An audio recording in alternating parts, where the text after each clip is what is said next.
Three channel ప్రేక్షక దేవుళ్లకు కుండ శ్రీనివాస్.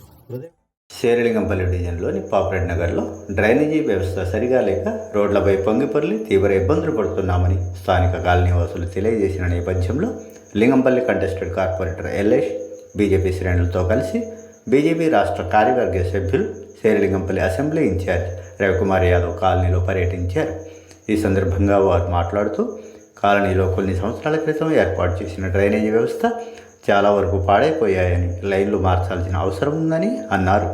కాలనీ సమస్యలపై సంబంధిత అధికారులతో మాట్లాడగా వారు సత్వరమే పరిష్కరించేలా చూస్తామని హామీ ఇచ్చారు.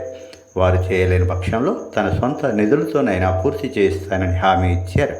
ఈ కార్యక్రమంలో రాజశెట్టి, రమేష్, నర్సింగ్ యాదవ్, నీలకంఠరెడ్డి, హజరత్, సిద్ధు, రాజమణి, మీనమ్మ, కృష్ణవేణి, జ్యోతి, మహేష్, శ్యామ్, స్వప్న, అంకమ్మ, స్థానిక కాలనీవాసులు తదితరులు పాల్గొన్నారు.